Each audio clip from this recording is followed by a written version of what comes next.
Everyone, thank you so much for coming to what's sure to be a great conversation featuring two EPA alums, Michelle Roos, Executive Director of the Environmental Protection Network, and Alexis Strauss Hacker, a former acting regional administrator of EPA Region 9, who will also be, just mark it down, co-leading an upcoming OLLI course, EPA 2021 and beyond.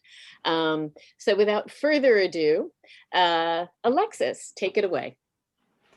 Thank you, Nancy, and thank you to OLLI and the wonderful support staff that make this possible. I'm delighted to introduce Michelle Roos, the Executive Director of a very large nonpartisan organization that's playing a key role in how we address environmental protection and public health going forward. The organization was founded about 4 years ago almost, Michelle, and I thought you could make a brief self-introduction. Sure. Thank you so much, Alexis. Go ahead. And I'll just also thank the folks with OLLI. This is wonderful, and thank you all for joining today. Prior to this call, Alexis and I were just reminiscing about days earlier, our earlier experiences at EPA. When I joined EPA as an intern back around 2001, Alexis was a wonderful mentor for me and many other people in the office. She just retired after a 40-year career at the agency and continues to be an incredible force in California to protect the environment. So thank you, Alexis. Yes, so I am the Executive Director of the Environmental Protection Network. In January 2017, almost 24 EPA alumni, including both career staff as well as political appointees, Republicans and Democrats, that were concerned about the Trump administration, or the incoming, at that point, Trump administration's campaign promises to eviscerate the agency and to remove very, very important public health protections. So this group of folks met. They weren't sure exactly what was going to happen or what they would do, but they wanted to be ready. And a few months later, the president came out with his proposed budget for all federal agencies across government, the whole budget. EPA, he proposed a 30% cut in EPA, and people were shocked and dismayed and unsure what that meant. And so our folks said, well, we know what that means. So we know if you cut this program, how that translates into poorer health protections for constituents across the country. So this group did a deep dive into the budget, wrote fact sheets, gave them to nonprofit organizations who went to the Hill, who talked to members, who explained what these damages were. And they realized that this was a tremendous resource, not only directly for appropriators, but also for NGOs and community groups and reporters that were trying to understand, well, what does it mean to cut the Federal Environmental Protection Agency by a third? So they realized they had a voice that was unique and different and specialized, and they became motivated. So soon thereafter, they formed a nonprofit organization. We now have 550 members across the country. So that's, and fewer than half of those are in the DC metropolitan area, although our main focus is on national policy. We have folks all over the country, including Alexis and many of her colleagues from EPA. We do 4 major things. One, we continue to track budget every year and the appropriations process and be a resource for information. 2, we respond to proposed rulemakings that will denigrate the environment and public health. So if the agency is proposing to not make a particular standard more stringent, or say a certain chemical doesn't have actual risks to the population, then we will formally comment in the EPA rulemaking decision process. We will testify at EPA hearings. We may even testify on the Hill. And that volunteer network of EPA alumni use their expertise to weigh in on this formal government rulemaking process. Because our members are the magic of the organization, we also make them available to others. So as I kind of alluded to earlier, we make them very available to reporters, to congressional staff, particularly in the last 2 years as the Democrats controlled Congress. Our members have been really an important resource for Hill staffers as they construct oversight hearings on the agency's work. And we assist other NGOs. So we're a voice that can say, they're like, oh, well, is this normal? Is this a Trump thing? Is this normal? And then, okay, let's listen to the answer to that. And then is it good or bad? Or where are the opportunities that we really have to make a difference? And lastly, and which will be most of the focus of our conversation moving forward, is we recognize we are leaving the breadcrumbs for somebody else to follow, to put the agency back together, to put environmental health protections back in place. Should there be a new administration? Now we know there's going to be a new administration. So what can we do to enable those folks to hit the ground running?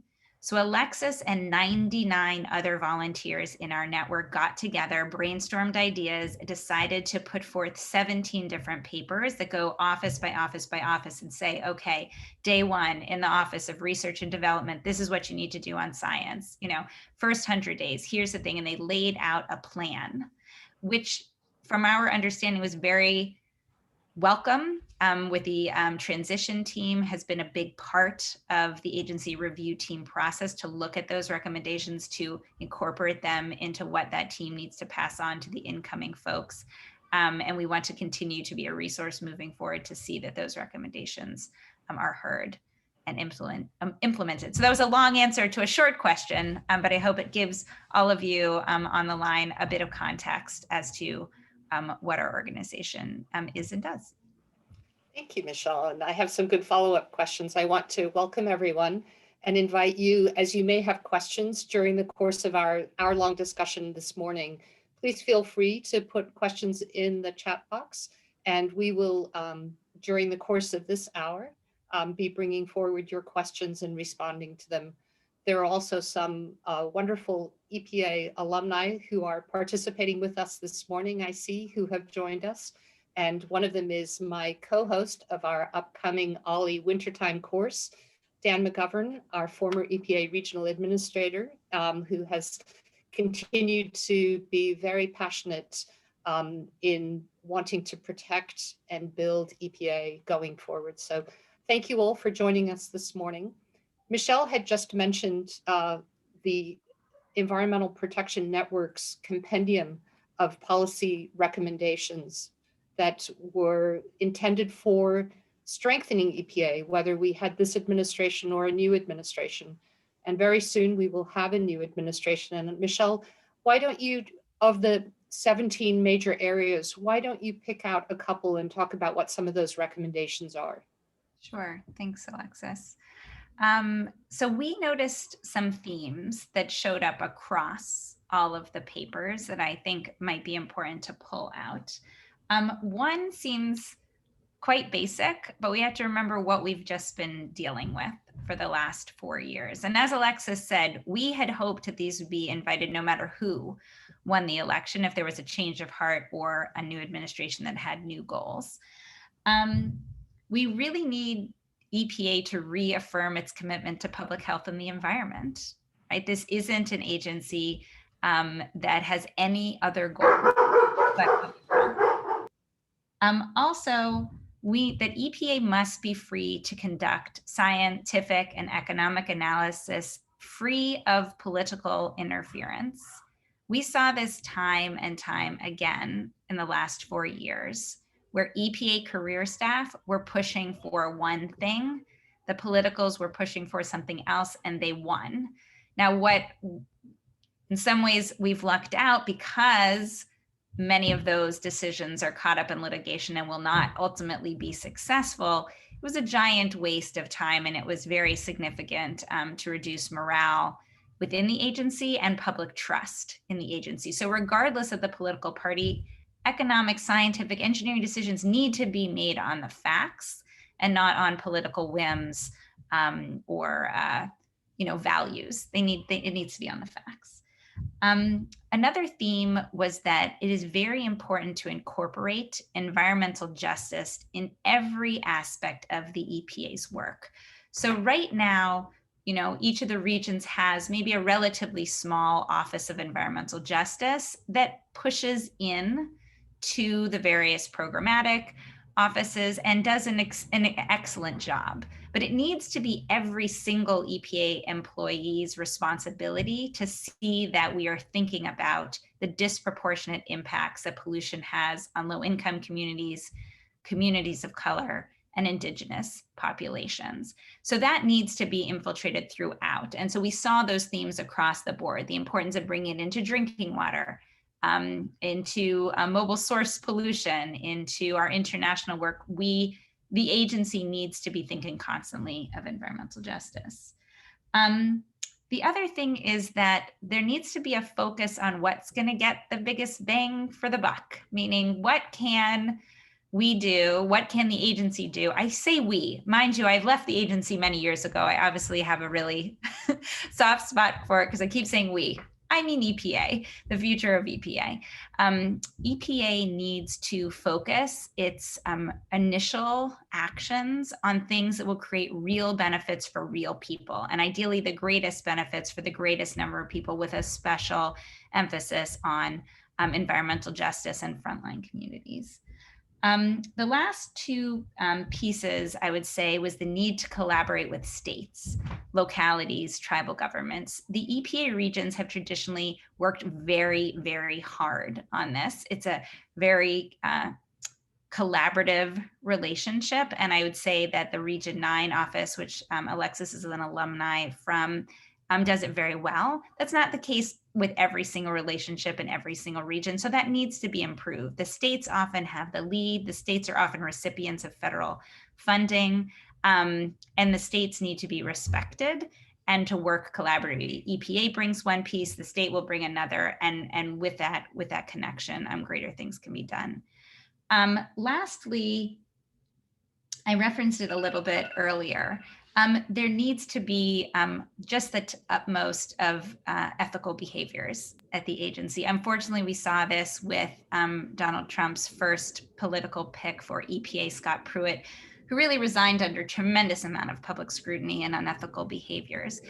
That was a gross example, a very obvious example, but I think that if you want the public to believe that the EPA actually has their health as its greatest priority, you need to operate at a really high level. So those are some of the themes that we saw across the paper that we would highly encourage the new government to take on and show early success in.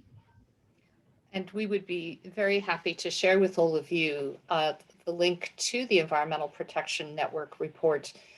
You can both look in detail at the 17 policy areas that Michelle mentioned, and you can also drill down into each of those areas if you have a particular interest and see a very well written, more detailed set of recommendations. So I call your attention to that because in the time period after the election, when the incoming transition team needed information about EPA, it wasn't allowed to reach directly into speaking with EPA civil servants, and therefore the report that Michelle and her colleagues have produced was a valuable policy compendium for the transition team to use. So Michelle, how can the new administration, once it's in office, how can a new administration quickly build momentum for an agenda, and how can it build trust with the civil servants at EPA? Sure, that's a great question. I think that the campaign that the Biden-Harris team engaged on set a beautiful stage, meaning they did the work. They produced tremendous amounts of commitments that were bold and aggressive, but not lofty and impossible. So things like, reaching near zero emissions on vehicles and power plants, environmental justice. They did a whole paper actually on justice and climate. So I think that's the first step in showing what your intentions are that this administration has already done. I think And I'd be curious, Alexis, to hear what you lived through far more administration changes than I. Some of the things that I have seen being successful initially is making broad commitments, saying we are going to do this, and we want you as the public and you as staff to come in with us. A political appointee, one of their, and again, I'm going to let Alexis add on to this because I just come from my own perspective, but I've seen political appointees that are ultimately successful can marry the information that they're getting down from the White House, from other, higher level political folks with the information that's coming up from the staff. And so I think both making broad proclamations, but then working out the details in collaboration with the staff will build morale. And I think the momentum will come from engaging with an external audiences and getting them to feel a part of this. If you really want to show a deep commitment towards environmental justice, you bring everyone to the table. So that's kind of some of my high level. Alexis, what would you recommend, or what have you seen being successful? Building momentum in the early months can be more difficult while the Washington, D.C. based team with the new EPA administrator is hoping to bring aboard various key leaders of the air program, the water program, the toxics program, and so forth, who may need Senate confirmation. And that process can sometimes take much longer than one would wish. At the same time, one of the great ways to build momentum is through the 10 regional administrators, such as we have with us today, Dan McGovern, who are not Senate confirmed, but who have this extraordinary responsibility to lead the 10 regional offices around the country, San Francisco, Seattle, Dallas, Denver, et cetera, and who have a very dedicated group of civil servants who are just ready to embrace their environmental and public health mission with integrity and with direction. And so as a regional administrator, you can get started on day one. You can be reaching out to communities that are in your region, to tribes, to the territories that we have here in the Pacific with their unique needs. You are both leading that internal workforce that is desperate for leadership with integrity and vision, and you are also engaging with the external community of the parties whom you regulate, the parties with whom you need to succeed in carrying forward an environmental and public health mission. You have partners at the state. Here in California, we have Cal EPA and all of the agencies under Cal EPA, led by Jared Blumenfeld, who really want to be working with EPA, because the more that EPA and the state and local programs are in sync, it's amazing what we can accomplish. So I think that momentum can really accelerate with the appointment of the regional administrators and a very willing and dedicated civil service corps. So Michelle, let's go further forward. Once the new administration takes office, what do you foresee as some of the major actions and initiatives that the public may see? And then there are some that are going to be less visible, that are inside EPA, but they're important to a well-functioning EPA. What do you think those may be? Sure. I'm not sure what they will be. I can tell you what our members might recommend. And don't want to speculate too much. So I think what our members would recommend are actions that fall under those themes that I mentioned. So first and foremost, you guys may be aware that there's something that's been called transparency in science, which is a rulemaking that is the opposite of transparent. It's basically to limit the amount of scientific studies that can be utilized in EPA rulemaking, an effort to try to minimize the benefits shown and therefore maximize the costs. It's a way to slow down progress. It hits, I'm an air person, some very fundamental aspects of air. Air regulations are some of the most beneficial and a cost benefit analysis of anything that happens in all across government, because there have been really keen scientific studies that show, well, if you reduce the amount of pollution, you get tremendous public health benefits, like fewer premature deaths, fewer cardiac arrests, fewer asthma attacks, fewer missed school days, fewer, hospital visits, etc. So I think, and this is a rule that we sense is going to be finalized in the very, very last days of the administration. When it was proposed, I can't remember, but it was thousands of public comments came out against it. Whole organizations were dedicated towards fighting it. They've received tremendous amount of public comment, and they're allegedly going final. So I think one of the very first activities will be to deal with that. If it hasn't gone final, to stop the presses and not go any further, and it has gone final, to do the activities that need to be done to undo this action and move towards more of a guidance that explains how you can balance sharing information with the public and enabling, protecting private information of people that were involved in studies, but also utilizing those studies that drive our regulations. So I would imagine that I'd see pretty early on an effort to restore scientific integrity. I think with that, I would also recommend a restoration of scientific panels. So one of the things that happened early on in the administration was a whole effort to remove scientists, external scientists that help EPA make the right decisions because they are at the forefront of their fields, to remove their access. They removed people from scientific boards. They disintegrated whole panels that were focused on important things like particulate matter and ground level ozone.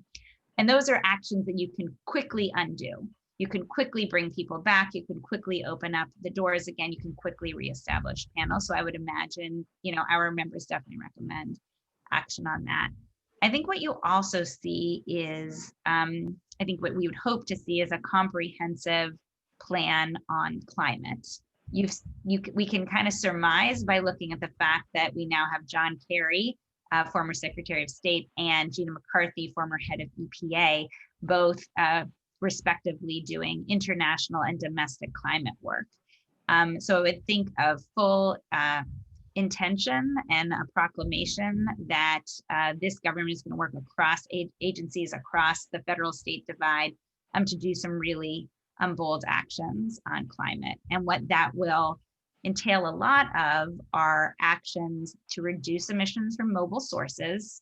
So that's an area where California is just leaps and bounds ahead of the rest of the nation and certainly the federal government. So I think you'll see some aggressive rulemaking to reduce emissions from mobile sources. And then you'll see a deep dive analysis into point sources. So these are like from a smokestack source of emissions. Under the Obama administration, there was something called a Clean Power Plan, right, which was never enacted. And yet many of those benefits actually happened because of market forces. We're not opening, like we as a society, there are new coal burning power plants being built. So emissions are going down from those sources. But to look comprehensively at those point sources coming out of the stack from power plants, looking at methane from landfills, looking at greenhouse gases coming from agricultural operations, and particularly high intensity agricultural operations, looking at all these different sources that are contributing to greenhouse gas emissions that are not mobile, and making a prioritization of rulemakings to address those. I do know that in the press, there's been a lot of talk about cap and trade and mimicking some of the work that's done in California. I don't know where the new administration might land on that, but I think it should be a very interesting debate. And hopefully the federal government can learn both from the successes in California and the struggles in California is how can you look at market-based solutions to climate while also accounting for hotspots, which are basically points of concentration of pollution, which are again, usually in low-income communities of color, or impacting indigenous populations. I also think, Alexis, that our members would recommend a relook to some of the most recent TSCA risk evaluations. This is the Toxic Substances Control Act, where they just did a rapid fire of, they're in the middle actually of rapidly finalizing a bunch of initial chemicals where they looked at the risk impacts from these. And I think our folks would recommend re-looking at those because a lot of them weren't done with the soundest of science. And there's a lot more work to be done. And although many of those chemicals have names, that we've never heard of as lay people, it does include things like asbestos and TCE, which some of you, are familiar with because it has had such an impact in communities across the country in terms of Superfund sites. So they're really powerful chemicals. Those are some of the ones that I would anticipate based on our recommendations and based on what I'm reading in the press. Alexis, would you want to add to that list?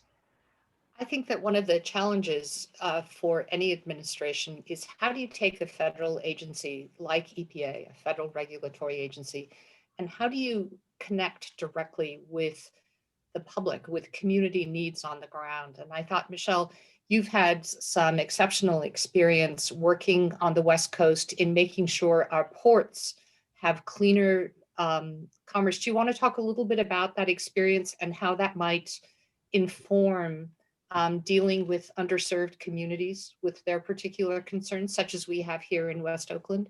Sure, absolutely. And I would, again, I'm gonna compliment California a lot for being a leader in this space. So I came to Region 9, I think around 2002 or so. And when we in the Air Force Air Office looked at what the greatest drivers of risk were from air pollution, they were from big diesel engines.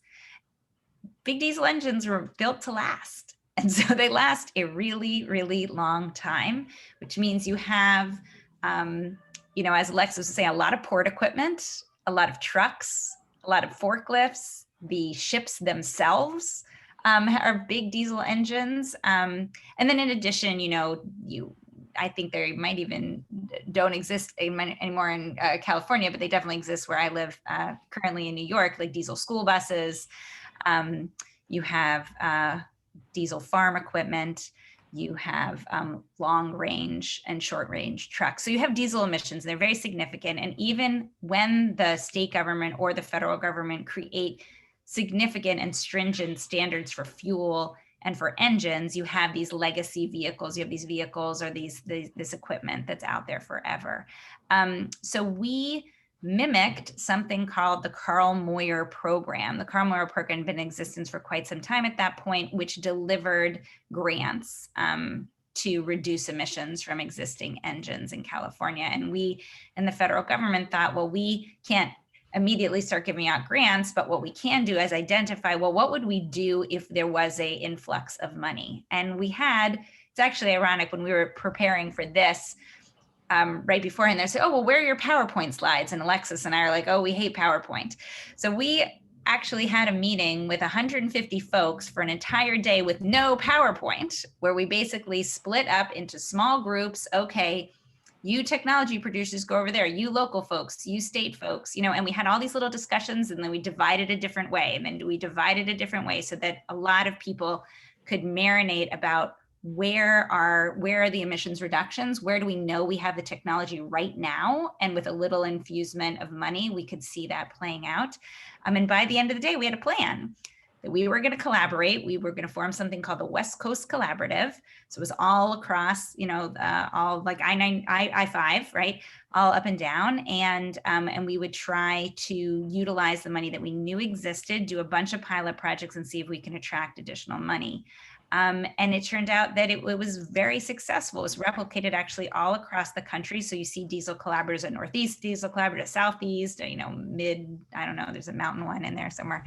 But you saw these diesel collaborators, a national campaign to do this. And ports was a big part of it, because ports, you have a confluence of the big ships, the trucks coming in and out, the lifts themselves.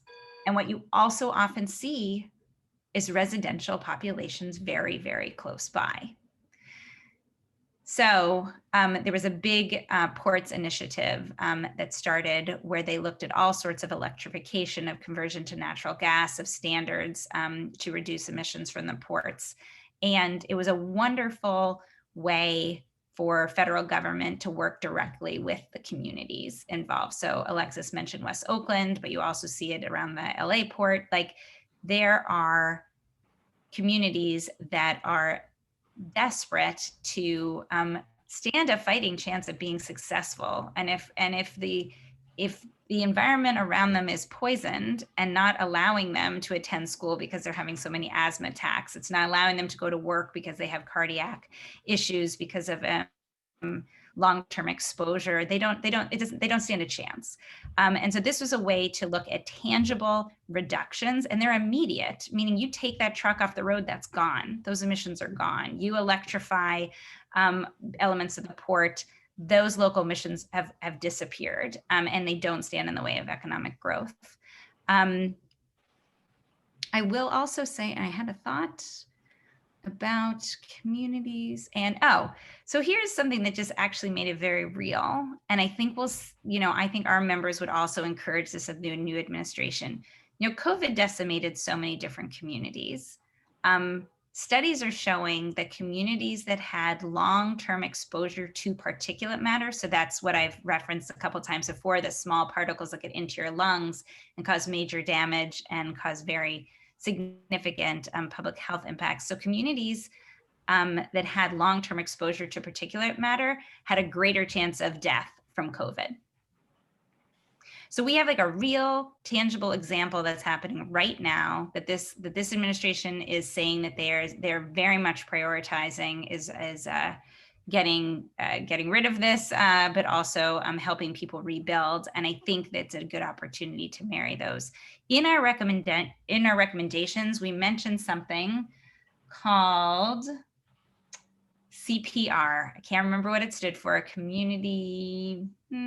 Anyway, it's basically, again, copying off of California. What California did when they established the cap and trade program is they recognized that they did need to deal with hotspots. Not that this got rid of all the issues, but it was a significant step in the right direction. So a lot of the revenue generated by cap and trade and on taxes on fuel and other things, they invest in communities. And I think this same thing that we've seen with ports, like the port initiative, you could expand that like it's happening in California, but nationally, where you go into communities, look at where the greatest drivers of risk are, work with the community and say, what are the most important things for you? Here's the data we have, but what do you know because you're living it and breathing it and experiencing it, and infuse money into communities. I think it could be combined with significant economic recovery and might provide a good model moving forward. I think that this whole interest in air pollution will be a feature of the second week of our upcoming OLLI wintertime course on EPA 2021 and beyond. I want to call your attention to that. The second week will feature a couple of EPA Region 9 here in San Francisco. A longtime alumnus of EPA will be presenting for you how do air pollution programs work, and the current deputy director of the Air Division will be talking also about how air pollution trends have changed during this COVID period. We'll talk a little bit about the risks from wildfire smoke, about monitoring networks that you can access and the like. So you will note that Susan Huffman of OLLI has said, please watch out for National Geographic's article on the toxicity of wildfire smoke, which should be out in the next few months. There's a great deal of research underway on what are the implications of our wildfires, both to air quality and to water quality. And we hope to bring that forward to you during our upcoming winter course. Michelle, there's a question posed, and if you wish to address it, it's a complicated question, which is there, to contrast the preference for cap and trade in dealing with air pollution sources versus carbon tax, carbon offsets and the like. Do you want to weigh in on that?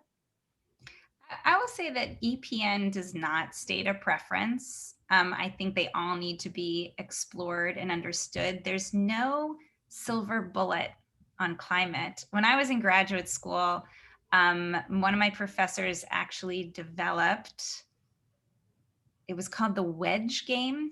I don't know if you guys remember this, but it was, if we really want to make significant reductions on climate, there are many different things that have to happen simultaneously. There's not one thing. You can't, oh, it's a tax. Oh, it's cap and trade. It's going to be a ton of different things, and each are going to have their pros and their cons. So I think one of the really serious deep dives that this new administration will need to do is figure out what elements of a comprehensive domestic climate plan will be most effective, and feel that they're also very much thinking about issues of environmental justice. So we don't have a plan, we don't have a preference or a. I think the thing we just have to always remember is that there's just there's not one thing that you can do that'll solve all of our problems. And I promise a deeper dive into this very question during the second week of our course. Meanwhile, in the news today, we learned that the new incoming Biden administration has named some specific individuals for leadership positions for proposed leadership positions, such as the administrator and the head of the Council of Environmental Quality. And I thought, Michelle, you could address that a little bit. Sure. I think what we've seen are some announcements, some official and some not official. And so I'll just say what we're all basing this on primarily is unofficial. I think mine, pretty unofficial. We're getting them from the newspapers as opposed to from the administration, although I could be wrong on one or two. And since we've had this, since we started this discussion, things may have changed. So we've seen the press covering that this one's true, that John Kerry is our international climate czar. And we've seen, I think in the press, but I think it's also been confirmed by the administration, that Gina McCarthy, former head of EPA, will be the domestic climate czar. I think this sends a very strong signal that the administration is serious. These are, former Secretary of State, former head of EPA, both highly skilled in negotiation, highly respected, and they're not folks that mess around. So I think this, we can read into that as a strong signal of the seriousness. I think in the papers recently, there's also been word that Brenda Mallory will be the new head of CEQ. CEQ is the Council on Environmental Quality, the White House branch on the environment that does a tremendous amount of convening between federal agencies on environmental issues, and also is the handles NEPA, the National Environmental Protection Act. Brenda was career staff at EPA, and Alexis, you'll have to remind me, when she went over to CEQ, it was also as career still during the Obama administration? Indeed, and Brenda is a superb attorney who had worked in many different capacities and brought that expertise from EPA into the Council on Environmental Quality. And as Michelle notes, the Council on Environmental Quality was designed to help bring together, and this responds to Catherine Fox as well, how can EPA play a role in reversing the assault on public lands, such as the proposed Pebble Mine in Alaska and various resource extraction projects in the West?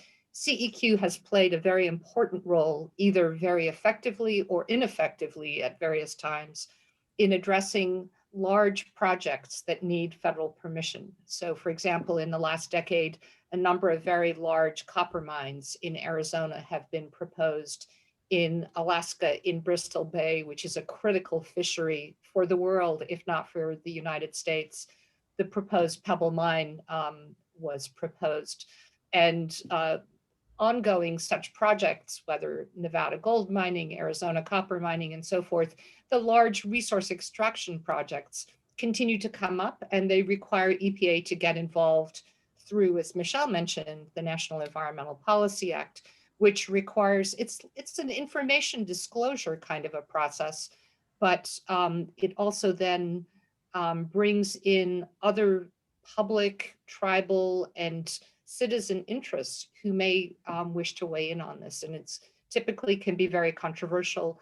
CEQ is meant to try and harmonize the view of federal agencies towards some of these projects. And it can do that effectively or not, as the case may be. But it would be wonderful to have someone like Brenda Mallory, who has such depth of experience, to be running that organization. Sure. Do you want to talk a little bit about the gentleman proposed for EPA administrator? Right. And Alexis and I were talking about this beforehand. Gina McCarthy and John Kerry, those are appointments that my understanding is they do not need to be Senate confirmed. Brenda Mallory, I believe the head of CQ, does need to go through a Senate confirmation process. And so if she is the nominee, she is just a nominee. And what Alexis was referencing, and I saw it in the chat, and I think Reuters released this and Washington Post, but we haven't seen anything with the Biden-Harris logo on top, that Michael Regan will be the nominee for EPA. And again, we don't know where, since we've been on this call, if this has been official or not. Michael was EPA career staff. He and I kind of traded places a few times in our career. When I came in, I replaced him. He moved on to a different office, being the special assistant in the front office of the Office of Air and Radiation. He then moved down to North Carolina, where he was assisting the head of the air office for the federal government, EPA, down there. What that means, and I'll get to his more recent experience, what that means is he knows the agency. He knows the agency well. He saw the interface between political and career staff, and his job as special assistant was to facilitate that relationship, which I think is very important during this time of repair since this from this last administration. He then did a variety of things, including working for EDF, the Environmental Defense Fund, and most recently has been the commissioner for the state agency in charge of environmental protection in North Carolina. In that capacity, he had to deal with very serious and very controversial issues, including coal ash, pipelines, environmental justice, hog farms, you name it, they have it in North Carolina. And so in terms of having a broad exposure to a lot of different issues, a deep appreciation of community voices and environmental justice, and a good understanding of EPA, Michael could bring all of that if he is officially the nominee and then confirmed to the position. I think it also sends a very strong signal that you have all four of those folks are power players whose intentions are very pure and just, and a deep commitment to public health. These are folks that have spent their entire careers trying to make the world a better place. And I think whoever, if these are the folks that end up being, it's a good message to send. If it isn't them, well, I won't say, but I will say this, that if it is them, EPN for sure looks forward to working with them. And I will say that Brenda Mallory is a member of EPN and actually reviewed a lot of our recommendations on air in the process of us writing those recommendations. So we feel very connected and encouraged by this nomination. Speaking of which, from Rich Fuller, we have the question, given that you and I, Michelle, are women, is it as much of a disadvantage as it was in the past and in Washington to be a woman? You go first and I'll go second. That's a great question. I'm going to quote a woman that Alexis and I worked with. I will not name her, but she's a very senior person at EPA Region 9 who said that coming in as a woman, as a racial minority, and as a young person, she actually felt that being young was the greatest detriment to her career. That EPA is a place that you need to earn your stripes. You need to put in the years, you work your way up through a hierarchy and show that you have not only the technical abilities, but the political savvy, the people skills. So I don't, I'm not sure how much being female is an issue. I'm a female engineer, so I was used to being kind of one of the only females in the room. And until the last 10 or so years, I was often the youngest person in the room as well as the only female. And I didn't find it to be a massive issue of being taken seriously.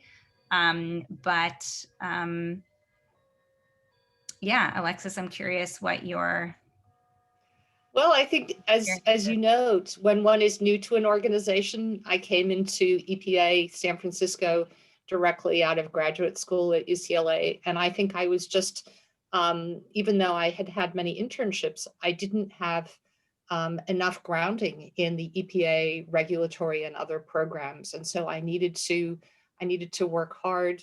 I needed to not be what my father called a Weisenheimer, a know-it-all.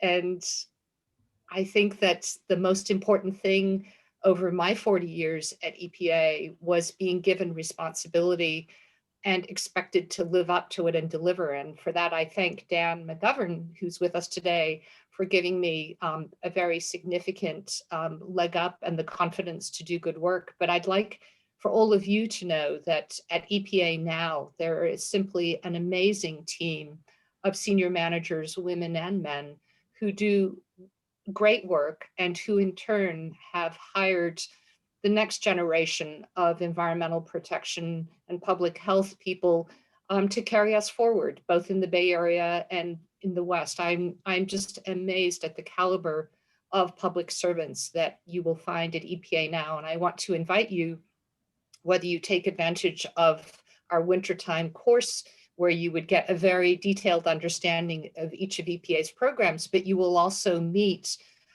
some of the current managers who are leading those programs. I think you would very much enjoy that. And it would also give you the ability to be in touch with them as you may have questions about air monitoring networks or about pesticides or farm worker protections, drinking water, cleaning up contaminated lands. Our 8-week course will take you into a very West Coast specific set of examples with some wonderful individuals who either are recently retired from EPA or are still there managing. And I think you would really, you would have a very great appreciation for how strong the environmental protection enterprise is and how much those of us who've been there are still there to support it. We have a question from Susan.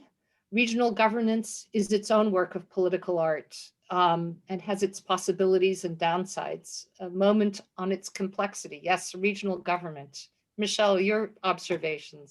I'm going to throw this to you first, Alexis. This is okay. your I framework. think that each of our 4 states, Arizona, California, Nevada, and Hawaii, is unique and has its own leadership, its own priorities, its own economic base. And then you layer into that Nancy's question about the relationship between EPA in the West and our 148 tribal nations, each of whom is entitled to and will be respected as a sovereign. And respecting that sovereign relationship is key to supporting those tribes and their own environmental protection and public health aspirations. I think it takes a great deal of skill on the part of a regional administrator and his or her team to be able to deliver what that state needs to thrive. That what Nevada needs and what Arizona needs are 2 very different things. And to take the workforce that is largely based in San Francisco and be able to effectively support at a distance, to be able to put inspectors on the ground when a community needs inspectors on the ground at a state's request, to be able to take on compliance cases that the state may not have the staff to do, to be able to work with tribes on solving drinking water problems in rural areas.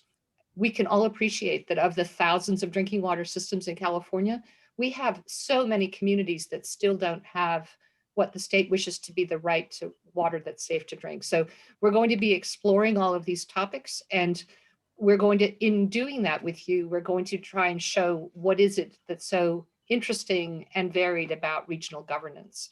And our class, as you can see on the screen, starts in the middle of January. It starts the day before the Biden administration will be inaugurated, and it will kick off with Dan McGovern and me, and one of our current EPA managers and leaders who is also a member of a tribal nation and had run a tribal environmental program, Laura Ebert. So I hope you will join us for that.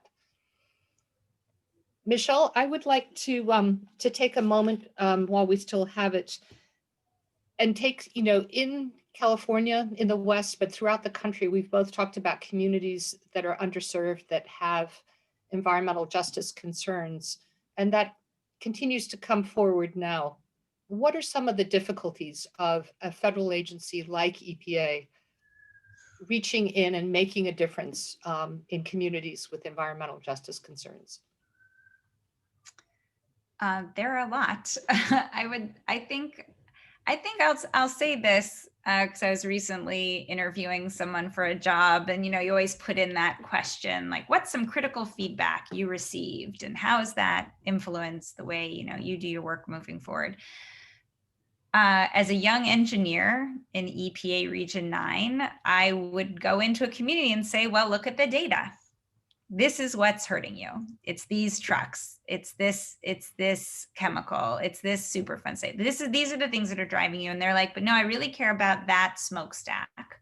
What really upsets me is the indoor air quality in some of our older school buildings, or whatever the case may be. I think the danger, or that a federal agency will go in and say, here's what you need to care about, versus saying, what do you care about? How can we help? Another tripping point, I think that the federal government, or that EPA has even more so than maybe DOE or USDA, is EPA doesn't have a ton of money, a ton of discretionary funding. And a lot of times what the community needs is additional influx of funds. Another tripping point I'd say is that, and we were just dealing with this recently, there's a Superfund site, there's an incinerator, there's something that's located really, or an industry, I'd say ignore that Superfund reference, but there is an industry or an incinerator, something that's happening really close to community. And EPA's line is always, well, land use decisions are local decisions. That's not on us. Fine. And then what? Like, you can't stop there. And our response, the responsibility of the Environmental Protection Agency is definitely laid out in the rules and the regulations and the laws. But as people that work for the agency, will look for those creative solutions to bring in the other parties that can make those decisions. I think the most, I just went through, and there's many more potential tripping points and risks, that are, we're the federal government, we're here to help. But I do think that what EPA can do, and it's what we did with the West Coast Collaborative, is they can convene. EPA can convene. They can step back and say, okay, these are the players that need to come in and really sort this out and discuss it.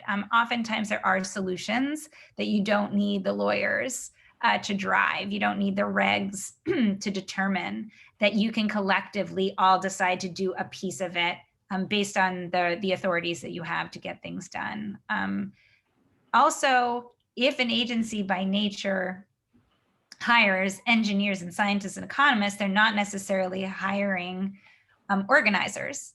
And although the Superfund program does that better than any with the coordinators that they have, it's a skill set that EPA needs to hire from and hire to and train to.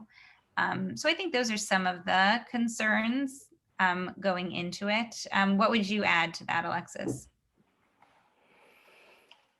I think that one of EPA's strengths is that for California and the West, is that you have a large cohort of several hundred people who are by and large based in the Bay Area. We have a small operation in Los Angeles. We have a small operation in San Diego that's focused on the Mexican border.